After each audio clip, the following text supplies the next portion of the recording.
नमस्कार दोस्तों, मैं हूं यशोवर्धन और ये हाजिला अकेडमी का यूट्यूब का प्लेटफॉर्म हाजिलाजा IAS। इन दिनों पिछले हम अगर वेडनेसडे से देखें तो एक खबर बहुत चर्चा में है कि आखिर लद्दाख में ऐसा क्या हुआ कि लद्दाख जल रहा है। कुछ लोग तो यूं कह रहे हैं कि लद्दाख में जनरेशन जी या जेन जी का विद्रोह हो गया है। हकीकत यह है कि जल रहा है, वो बात सही है, लेकिन जनरेशन जी का कोई विद्रोह नहीं हुआ है। लद्दाख आज भी भारत का हिस्सा है, अभिन्न हिस्सा है, एक सीमांत यूनियन टेरिटरी है। यहां पर फिर सवाल आता है कि आखिर लद्दाख में जो भी घटना हुई, बुधवार के दिन वहां पर हम देखते हैं कि एक छात्रों का एक आंदोलन है, तो छात्रों का आंदोलन बोलना भी कहीं ना कहीं मेरे ख्याल से नाइंसाफी होगी उस आंदोलनकारियों से, क्योंकि वो लद्दाखियों का आंदोलन है। और इसके अलावा वहां पर हम देखते हैं कि 4 लोगों की मृत्यु हो जाती है, 70 से अधिक घायल हो जाते हैं। उसमें भी ऐसे रिपोर्ट्स आई कि लगभग 30 तो पुलिस वाले हैं। जिन बातों को लेकर के यह आंदोलन शुरू हुआ था, क्या वो वास्तव में लद्दाख के लोगों की आकांक्षाएं, क्या उनकी डिमांड्स हैं, ये जानना बहुत जरूरी होगा। और आखिर इन सब चीजों के पीछे ये जो लद्दाख जलने वाली बात करते हैं, तो आखिर जिम्मेदार कौन? तो चलिए पहले हमें उस घटनाक्रम को जानना होगा, फिर हमें जानना होगा कि लद्दाखी आखिर चाहते क्या हैं। क्या वे वाकई में अपने लद्दाख को जलाना चाहते हैं या केंद्र सरकार से वे अपनी कुछ जायज मांगे रखना चाहते हैं। और ये वीडियो एक तरह का एक आई ओपनिंग वीडियो होगा, जिससे कि आप समझ पाएंगे दोनों पक्षों की कि आखिर सरकार क्या कहती है और लद्दाखी लोग क्या चाहते हैं। तो चलिए हम पहले घटनाक्रम आपको बता देते हैं। तो देखिए, केंद्र शासित प्रदेश लद्दाख में डिमांड चल रही कि उसे पूर्ण राज्य का दर्जा दिया जाए, और इसके लिए लगातार हम देखते हैं कि डिमांड्स की जा रही है। और आज से नहीं, करीब ये 2-3 साल से लगातार डिमांड की जा रही है। और लद्दाख पहले होता था जम्मू एंड कश्मीर राज्य का हिस्सा, लेकिन अगस्त 2019 में यहां पर लद्दाख में विभाजन होता है और यूनियन टेरिटरी के तौर पर लद्दाख को कश्मीर से अलग कर दिया जाता है और जम्मू एंड कश्मीर भी एक यूनियन टेरिटरी बना दिया जाता है। लेकिन उसकी किस्मत अच्छी है कि उसको मिल जाती है विधानसभा। हालांकि लद्दाख को भी अगस्त 2019 से पहले की अगर हम बात करें, जब वो एक राज्य का हिस्सा हुआ करता था जम्मू एंड कश्मीर का, तब उसके पास भी विधानसभा वाले अधिकार थे, अर्थात वो जम्मू एंड कश्मीर की विधानसभा में उसका प्रतिनिधित्व था। लेकिन अब नहीं है। और कई लोग बताते हैं कि ये जो हिंसा है, ये 1989 के बाद पहली बार इतने बड़े पैमाने पर लोग यहां मारे गए, क्योंकि 1989 में यहां पर एक आंदोलन हुआ था और तब वहां पर 3 लोगों की मृत्यु हुई थी। इस बार हम देखते हैं 4 लोगों की वहां पर मौत हो जाती है। आखिर क्यों? तो यहां पर पर्यावरण कार्यकर्ता सोनम वांगचुक, एक उनको जिम्मेदार बताया जाता है कि इनके जो भड़काऊ भाषण है, जिसमें कि इन्होंने अरब स्प्रिंग का होने की बात की, जिसमें इन्होंने कहा नेपाल में जिस तरह से जनरेशन जी का आंदोलन चला, उसी तरीके से अगर युवाओं की बात नहीं मानी गई तो यहां आंदोलन होगा। इन तथ्यों में कितना सच है, हकीकत क्या है, इन सारी बातों को जानना होगा। लेकिन केंद्रीय गृह मंत्रालय का अगर हम पक्ष देखें तो वे क्या कहते हैं? वे कहते हैं कि बुधवार की हिंसा के लिए पूरी तरह से सोनम वांगचुक जिम्मेदार हैं, क्योंकि जिस तरह की बातें उन्होंने अपने भाषणों में कही है, उस तरह की बातें हैं। लेकिन दोस्तों, यहां पर मैं आगे बढ़ूं तो उससे पहले जरूरी है एक बात कहना कि हाजिला अकेडमी आप लोगों की तैयारी में गुणात्मक परिवर्तन लाने के लिए लगातार कोशिश करता रहता है। और अभी नवरात्रि का अवसर है, तो एक नवरात्रि का स्पेशल ऑफर चल रहा है, जिसमें कि अगर हम बात करें MPPSC ऑनलाइन और ऑफलाइन जो बैचेस हैं, वहां पर फी में बहुत ज्यादा डिस्काउंट मिल रहा है। और हिंदी और इंग्लिश दोनों मीडियम के बैचेस, एक नया जो हमारा बैच जो है, इसकी अगर वैलिडिटी आप बात करें तो ये जो ऑफर है, ये सिर्फ और सिर्फ 6 अक्टूबर तक ये वैध है। अगर आप आना चाहते हैं, रजिस्ट्रेशन ओपन है, आप ज्वाइन कर सकते हैं। काफी बड़े हैवी डिस्काउंट्स आपको मिल रहे हैं। तो चलिए दोस्तों, हम अपनी बात को कंटिन्यू करते हैं कि आखिर बुधवार के दिन हुआ क्या लद्दाख में। तो लद्दाख में लगातार हम वहां देखते हैं कि 35 दिन की भूख हड़ताल पर वहां के लोग बैठे हुए थे और उनकी कुछ डिमांड्स हैं, उनकी 4-5 ऐसी डिमांड्स हैं जिनको लेकर के लगातार पिछले 3-4 सालों से एक आंदोलन कर रहे हैं। और लगभग 2019 से देखा जाए तो 2025 में अभी हम खड़े हैं सितंबर के महीने में, तो 6 साल हो गए हैं। और जो डिमांड उनकी पहले थी, वही डिमांड आज भी है कि लद्दाख को एक पूर्ण राज्य का दर्जा दिया जाए, लद्दाख में जो एक संसद का प्रतिनिधित्व है, सांसद की सीट है, उसको 2 किया जाए, एक लद्दाख के लिए, लेह के लिए और एक कारगिल के लिए। इसके अलावा उनकी डिमांड है कि उनको 6वीं अनुसूची में शामिल किया जाए और उनका कहना है कि स्थानीय नौकरियों में उनको प्रतिनिधित्व दिया जाए, उनको वरीयता दिया जाए। कुछ इस तरह की उनकी डिमांड है। तो हम 6वीं अनुसूची क्यों चाहते हैं उस विषय को भी देखेंगे, तो आगे हम देखते हैं। लेकिन अगर यहां देखा जाए तो हुआ क्या, तो बुधवार को जब ये खबर फैली कि जो लोग हड़ताल पे बैठे थे, भूख हड़ताल पे जो लोग बैठे थे, उसमें से 2 लोगों की हालत काफी गंभीर हो गई है, उनको हॉस्पिटलाइज करना पड़ा। और युवाओं ने इस पूरी घटना को यह माना कि जो केंद्र की सरकार है, क्योंकि लद्दाख एक यूनियन टेरिटरी है और केंद्र की सरकार उनकी मांगों पर ध्यान नहीं दे रही है और वे भूख से यहां मरने के लिए बैठे हैं, कोई प्रतिनिधि मंडल आके उनसे बात नहीं करी। हालांकि एक बात ध्यान रखने वाली है कि यहां पर ऑलरेडी ये फिक्स हो चुका था कि जो भी डिमांड्स है उनको लेकर के 6 अक्टूबर को बैठक होना तय था, लेकिन उसके बावजूद भी हम देखते हैं कि स्थितियां काफी खराब हो गई है। और अगर हम लद्दाख के उपराज्यपाल कविंद्र गुप्ता की बात करें तो वे तो कहते हैं कि ये जो घटना ये दिल दहलाने वाली है और पूरी तरह से वे कहते हैं कि यहां पर लद्दाख में माहौल खराब किया जा रहा है। और इसके अलावा अगर हम सही बात जाने की हुआ क्या उस दिन, तो लद्दाख एपेक्स बॉडी की जो युवा शाखा है 10 सितंबर से वे भूख हड़ताल पर बैठे थे। 15 लोगों में से 2 की हालत मंगलवार के शाम को काफी बिगड़ गई थी, उन्हें हॉस्पिटलाइज किया गया। और यहां पर ऑनलाइन प्रेस कॉन्फ्रेंस में अगर हम बात करें तो सोनम वांगचुक ने भी इसी घटना को बताया कि इसका वास्तविक कारण क्या है, ये क्यों ऐसा भड़क गई। तो उन्होंने कहा कि यहां पर एक 72 वर्षीय और एक 60 वर्षीय जो लोग थे उनकी स्थिति काफी बिगड़ जाती है और यही एक तात्कालिक कारण बन जाता है और प्रदर्शन में शामिल कुछ युवा हिंसक हो जाते हैं। लेकिन यहां एक चीज और जोड़ी गई कि जो गृह मंत्रालय की तरफ से कहा कि हिंसा के बाद देखा जाता है कि कांग्रेस के नेता और पार्षद जो है वहां के लोकल के, वे आते हैं और वे यहां पर आने के बाद उत्तेजक भाषण भी देते हैं और उनके विरुद्ध इस मामले में एफआईआर दर्ज की जा चुकी है। बीजेपी यहां लगातार एक आरोप लगाती है कि ये जो हिंसा है ये कांग्रेस के द्वारा प्रायोजित है और वे चाहते जैसे कि बांग्लादेश, नेपाल, फिलीपींस और अन्य देशों में जिस तरह की हालात पैदा हुए कुछ उसी तरह की यहां पे अस्थिरता पैदा हो जाए। तो यहां अब तक हमने देखा कि कांग्रेस के ऊपर आरोप लग चुका है, लद्दाख के लिए जो आंदोलनरत लोग हैं उनके ऊपर आरोप लग चुका है। और अब इसमें अगर आज मैं सुबह न्यूज़पेपर जब देख रहा था तो पता चला कि सोनम वांगचुक के जो एनजीओ है उसकी जांच की जा रही है कि उसमें यह भी कहा जा रहा है कि उन्हें पाकिस्तान से फंडिंग मिली है। अब ये कितना सही है कितना गलत है, क्योंकि मीडिया में भ्रामक खबरें हैं, उसका फैक्ट चेक अभी किसी ने किया नहीं कि वास्तविकता क्या है, क्योंकि अभी बिना जांच के ही इस तरह की बातों का प्रचार प्रसार किया जा रहा है कि इसमें कोई विदेशी हाथ है। तो अगर हम यहां पे बात करें कि आखिर लद्दाख को जलाया गया या लद्दाख खुद जला है, लेकिन इसके लिए आखिर जिम्मेदार कौन है? क्या केंद्र की सरकार जिम्मेदार है, कांग्रेस जिम्मेदार है, या फिर कश्मीर की नेशनल कॉन्फ्रेंस जिम्मेदार है, या फिर लोगों के लिए आंदोलनरत लद्दाख के लिए मांग करने वाले सोनम वांगचुक जिम्मेदार हैं? तो अगर हम यहां पे देखें, बात करें कि वांगचुक की बात अगर देखी जाए तो वे बहुत ही साफ कहते कि हम लोग यहां पर पीसफुल एजिटेशन कर रहे थे, शांतिपूर्ण विरोध कर रहे थे, ऐसा कहीं भी नहीं था, कुछ भी नहीं था, ना भड़काने की कोई बात की गई किसी को कि हिंसक तरीके से कोई आंदोलन चला जाए।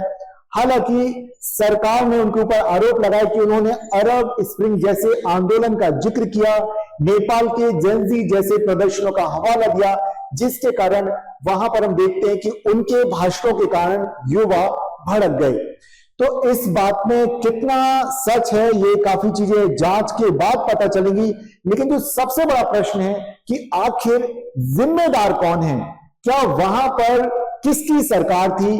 सरकार का इंटेलिजेंस का फेलियर माना जाए या फिर इन आंदोलनकारियों का साजिश मानी जाए? आखिर माना क्या जाए? और ये इतने समय से अगर सोनम वांगचुक वहां पर आंदोलनरत हैं और अलग से 2 अलग अलग बॉडीज वहां पर आंदोलनरत हैं, लद्दाखी आंदोलनरत हैं, तो क्यों नहीं उनकी समस्या का निवारण किया गया? तो यहां पे देखा जाए कि क्या उनकी डिमांड्स हैं, तो आंदोलनकारियों की 4 बड़ी मांगे हैं। वे कहते हैं कि लद्दाख को राज्य का दर्जा दिया जाए, छठवीं अनुसूची का विस्तार किया जाए, लेह और कारगिल को अलग अलग लोकसभा सीट दी जाए। इसके अलावा कहते रोजगार में आरक्षण भी शामिल किया जाए।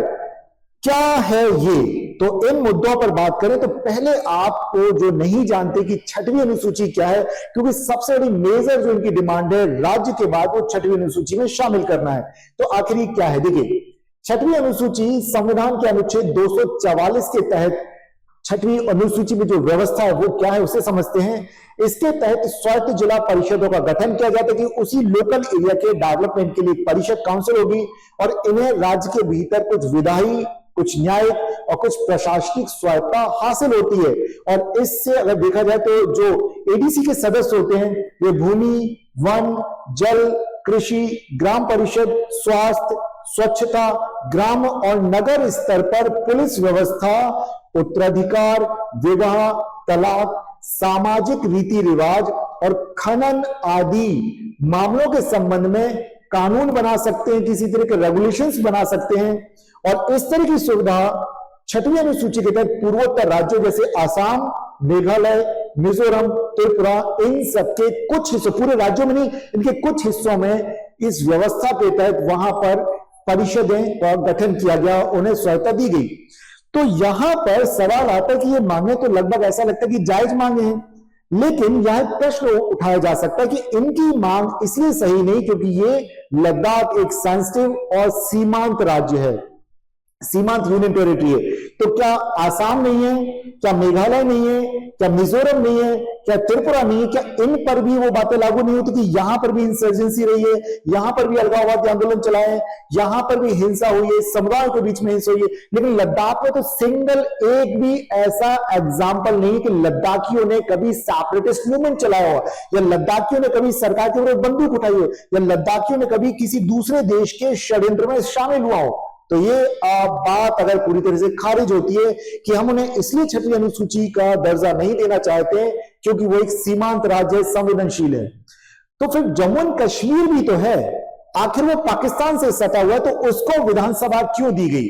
चलिए मान लिया कि उसको राज्य का दर्जा नहीं है, पूर्ण राज्य का, लेकिन उसको भी दिया गया। और वहां पर भी अगर हम देखें तो उसी तरह की स्थिति, पूरी तरह से इंडिपेंडेंट नहीं है, उसी तरह की स्थिति है जैसे कि दिल्ली में अरविंद केजरीवाल की स्थिति थी कि केंद्र सरकार के नियंत्रण में। अरे लद्दाखी अगर मांग रहे तो दे दीजिए, इतनी सी तो बात है, दे दीजिए। कम से कम इस तरह की घटनाएं तो ना हो। उल्टा सरकार या दूसरे जो हमारे नेशनल लेवल के लोग हैं जो विचार करते हैं इन मुद्दों पर, जो थिंक टैंक, उन्हें समझना चाहिए कि इन लोगों के जो कि पूरी तरह से भारत के समर्थन में सदैव खड़े रहते हैं, उनकी डिमांड्स को तो फुलफिल करना चाहिए।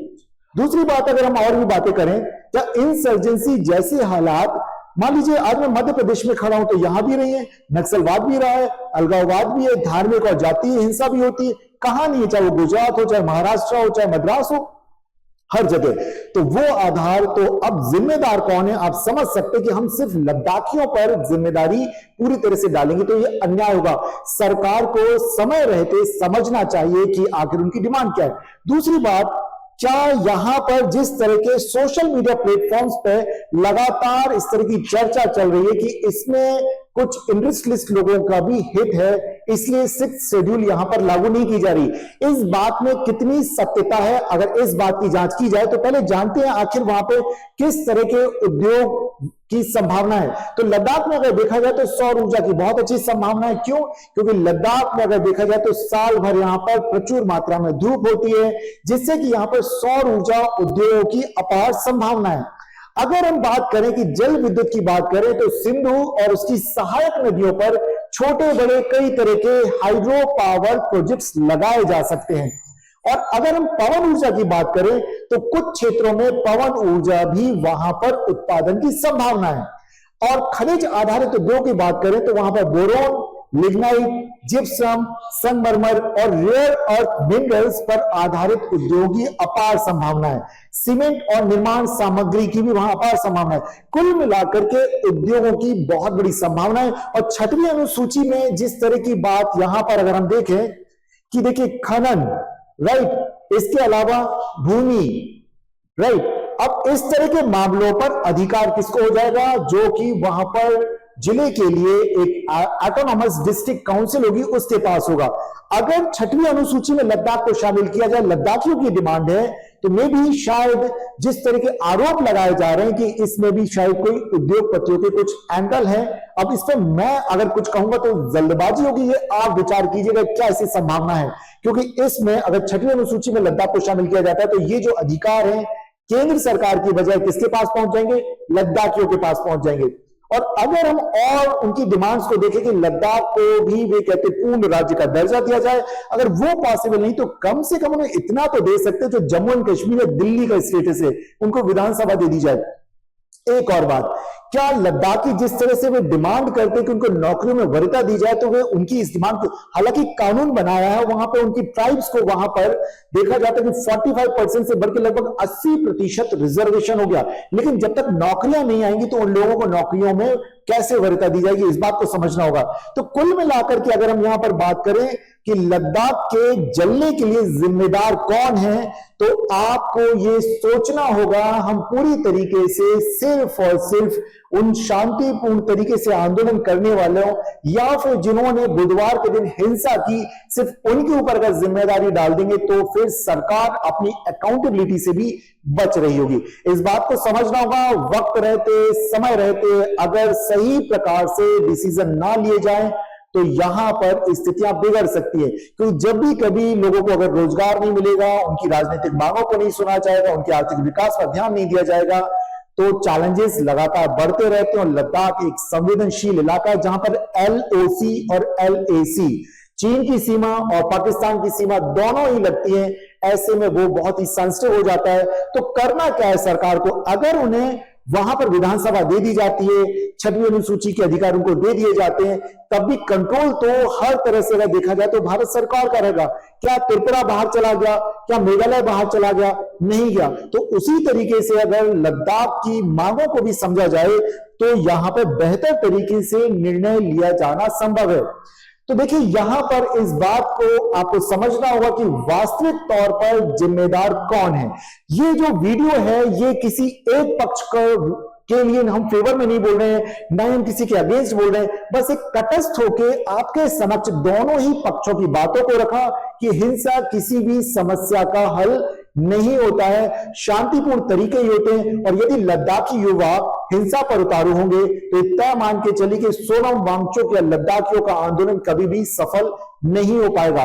वे बड़ी ताकत भारत सरकार के अगेंस्ट अगर खड़े होंगे तो वे कभी भी सफल नहीं हो पाएंगे। तो समझना होगा जिस प्रकार से भारत के लिए जो डिमांड की गई थी राष्ट्र के आंदोलनकारियों ने, उसी प्रकार से शांतिपूर्ण तरीके से ही इस चीज को हल किया जा सकता है, क्योंकि वक्त बहुत बदल चुका है। तो जो चीज आप शांति से हासिल कर सकते हैं उसे आप लड़के हासिल नहीं कर सकते हैं। इस बात को ध्यान रखने की बात है। तो दोस्तों ध्यान रखिएगा, जिम्मेदार कौन है वास्तविक तौर पर, किसको हम अकाउंटेबल ठहरा सकते हैं और किस तरह से समस्या का हल निकाला जा सकता है।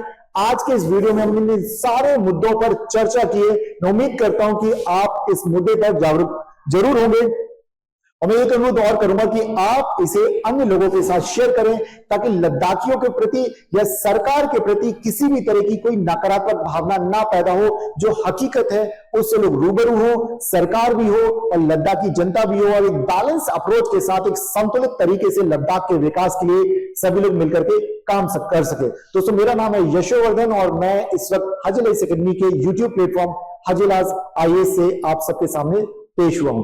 तो दोस्तों आपसे एक अनुरोध और करूं कि आप इसे लगातार शेयर करते रहें। हमारे इस चैनल पर अगर आप आए हैं, आपने सब्सक्राइब नहीं किया तो चैनल को सब्सक्राइब करें, बेल बटन जरूर दबा दें ताकि हमारे नए वीडियोस का नोटिफिकेशन आप तक पहुंच सके। नमस्कार दोस्तों, फिर मिलते हैं अगले दिन एक नई वीडियो में, तब तक लगातार लर्निंग करते रहिए।